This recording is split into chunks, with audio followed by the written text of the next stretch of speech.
გითხარი ყველაზე ასე თქვა საინტერესო და ბოლო სიახლე რაც ამ დროისთვის გახდა შენთვის. ეს განხილვა იყო დახურული, ამიტომ ცნობა ძალიან ცოტაა და შენ ყველაზე მეტად შეგიძლია უტყუარი ცნობები მოგვაწოდო.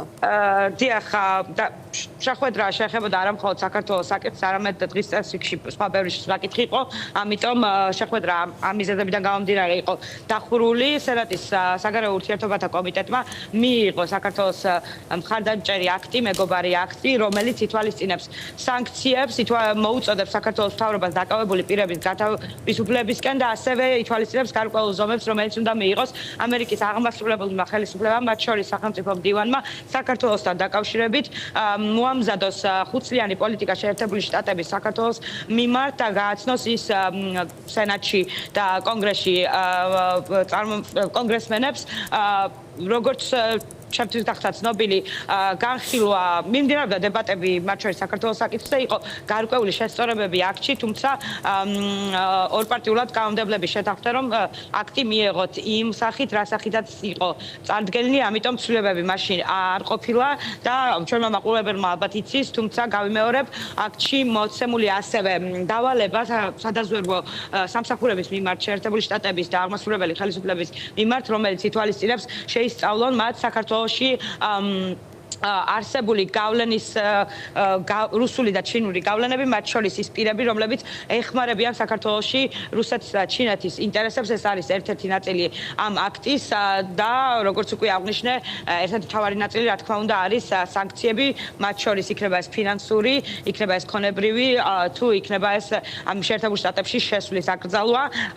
ამ შემთხვევაში სენატის აქტი საუბრობს იმაზე რომ უნდა მოხდეს შეერთებულ შტატებში შესწავლა საქართველოს მთავრობის საკანონმდებლო თუ აღმასრულებელი და ასევე სხვა დაბალი საფეხურის წარმომადგენლების შესწავლა და მათი ჩართულობის შესწავლა იმაში მონაწილეობენ თუ არა ისინი კორუფციაში, ძალადობაში და ძალადობა აქ ხაზგასასმენია და ასევე ისეთ საქმიანობაში რომელიც ძირს უთხრის საქართველოს ხალხის ევროატლანტიკურ მისწრაფებებს და ასევე ითვალისწინებს როგორც უკვე ვთქვით პოლიტიკის გადახედვას შეერთებული შტატების საქართველოს მიმართ. ეს უკვე ხდებოდა, თუმცა ეს ახალი ადმინისტრაციის პირობებში უკვე მოწოდება ახალი ადმინისტრაციის მიმართ. აქტს აქვს ორპარტიული მხარდაჭერა საგარეო კომიტეტში. საგარეო კომიტეტი, როგორც იცით, ერთ-ერთი მთავარი წამყვანი ორგანოა შეერთებული შტატების კონგრესის და სენატის. სწორედ ბევრი პოლიტიკური ნაწილი ამერიკის საგარეო როლზე და ჩართულობაზე სწორედ სენატში წყდება, რადგან როგორც მაყურებელმა იცის, კონგრესსა და აღმასრულებელ ხელისუფლებას შორის ძალაუფლება შეერთებულ შტატებში არის დაბალანსებული და ბევრი ნაწილი, როდესაც საქმე საგარეო პოლიტიკის წარმართვას, სანქციებს თუ სხვა საკითხებს ეხება, სწორედ მოდის სენატზე და სენატში ორი პარტიის წარმომადგენლებზე. საქართველოს საკითხზე ორი პარტია და ამას ჩვენთან საუბარშიც აღნიშნავენ, თანხმდება იმაზე თუ რა პოლიტიკა უნდა ქონდეს შეერთებულ შტატებს საქართველოს მიმართ და ის განხილვა თუმცა ეს არ შეეხებოდა საქართველოს საკითხს, მაგრამ დღევანდელი შეხვედრა დაახლოებით თუ მაყურებელს საინტერესო შეიძლება იყოს, გრძელდებოდა სადღაც 2 საათი. ანი, რა შთაბეჭდილება დაგრჩა დღევანდელი განხილვით, აი კანონად ქცევამდე რა ტიპის დაბრკოლება, ან შეიძლება შეხვდეს თუ არა საერთოდ დაბრკოლება ამ ინიციატივას, როგორია განწყობები ორივე პარტიის წარმომადგენელ სენატორებს შორის? ამ ეტაპზე შემდეგი ნაბიჯი იქნება უკვე სენატში საერთო სესიაზე ამ აქტისთვის კენჭისყრა და მხარდაჭერა და მისი გასვლა. მსგავსი პროცესი უნდა წარიმართოს წარმომადგენელთა პალატაში ასევე, სადაც ასევე უნდა მიიღოს წარმომადგენელთა პალატამ ამ აქტის მისი ვერსია. შემდგომ ხდება შეჯერება სენატისა და წარმომადგენელთა პალატის აქტების და სწორედ ამის შემდეგ უნდა მოხდეს მისი ერთობლივი კენჭისყრა უკვე გაერთიანებული კონგრესის სესიის მიერ. თუმცა ზოგიერთ კანონმდებლობის შემთხვევაში, რომელზეც ორივე პარტია თანხმდება, ეს პროცესი შეიძლება იყოს უფრო შედარებით მოკლე და გარკვეულ საფეხურებზე მოხდეს გადახტომა და უფრო სწრაფად წაიწიოს ამ პროცესმა წინ. ადამიანები, რომელსაც მე ვესაუბრობენ იმაზე, რომ გამომდინარე იქიდან, რომ წინააღმდეგობა არ შეხვედრია ამ აქტს დიდი, სავარაუდოდ ნაწილი მოხდება მისი უფრო სწრაფად წინ წაწევა. თუმცა კითხვაზე თუ რამდენ ხანში შეიძლება ეს მოხდეს, ჩემთან საუბარში ისინი ამბობენ, რომ შესაძლებელია ეს იყოს ერთ თვეში და შეიძლება ასევე, რა თქმა უნდა, დაჭირდა შედარებით უფრო მეტი ხანი, რამდენიმე თვე, თუმცა ადამიანები, რომლებიც მუშაობენ სენატში, ცალკეული სენატორების ოფისში, ამბობენ, რომ სავარაუდოდ საკანონმდებლო ორგანო ეცდება საქართველოს ამ ხარდაჭერის აქტის სწრაფად წინ წაწევას. ხო, ფაქტობრივად დაიმსხვრა ქართული ოცნების მითი, რომ აი ტრამპი ჩვენი კაცია და ასე შემდეგ, ისევ ქართული ოცნების რიტორიკას რომ მივყვეთ, ani პოლიტიკის გადახედვა მაშინ როცა სტრატეგიული ურთიერთობები ისედაც არ არსებობს, ხო, აი ყველაზე მძიმე შედეგი რა შეიძლება იყოს, რა ვერსიები ვრცელდება და დახურულ რეჟიმში შენ რა შეხვედრებსაც დაესწარი დღეს საქართველოს მხრიდან თუ იყო წარმომადგენელი ან წარმომადგენლები? არა დღეს არ მინახავს საქართველოს ამ შემთხვევაში ალბათ საელჩო იგულისხმება სამთავრობო ორგანიზაციების წარმომადგენლები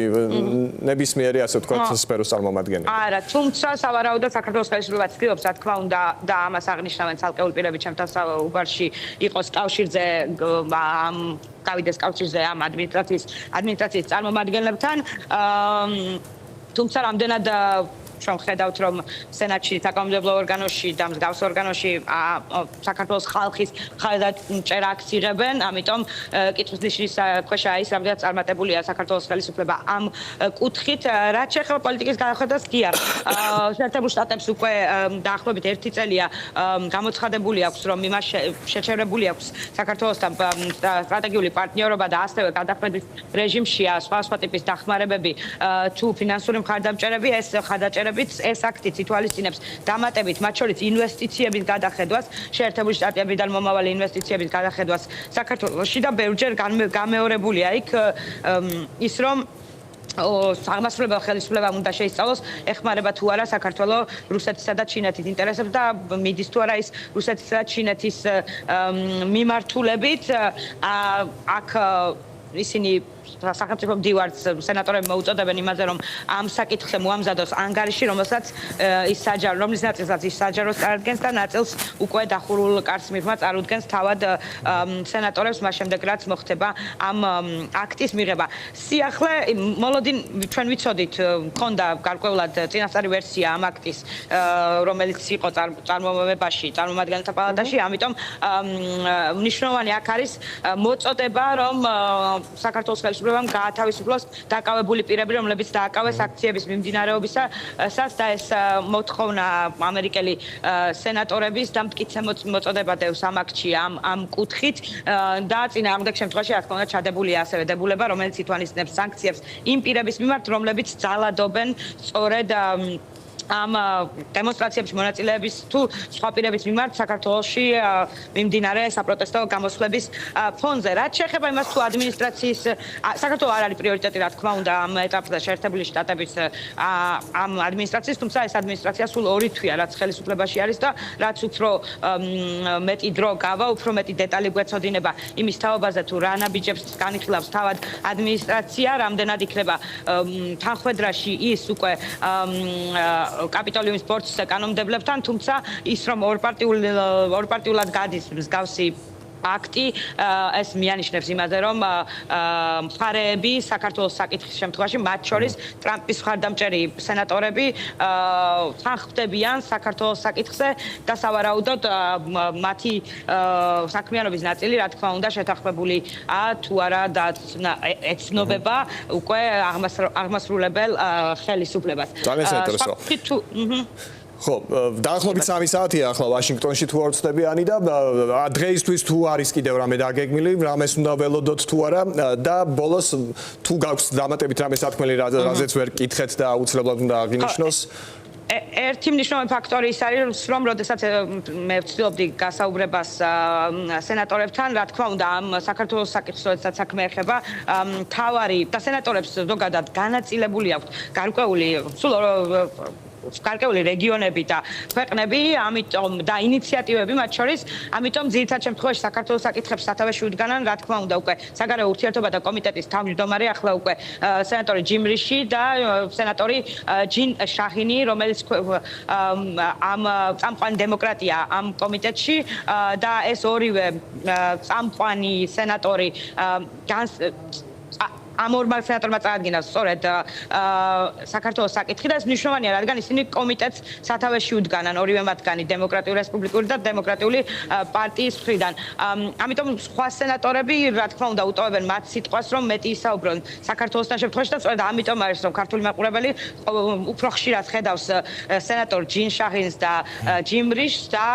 ნაკლებად სხვა სენატორებს, თუმცა ეს არ ნიშნავს, რომ საქართველოს საკითხებთან დაკავშირებით სხვა სენატორები არ არიან ინფორმირებული და არ მონაწილეობენ ასევე ამ განხილვებში, თუმცა ისინი გამომდინარე იქით, რომ ასე ნაწილდება საქმე ამერიკის სენატში, იციან მათ, რომ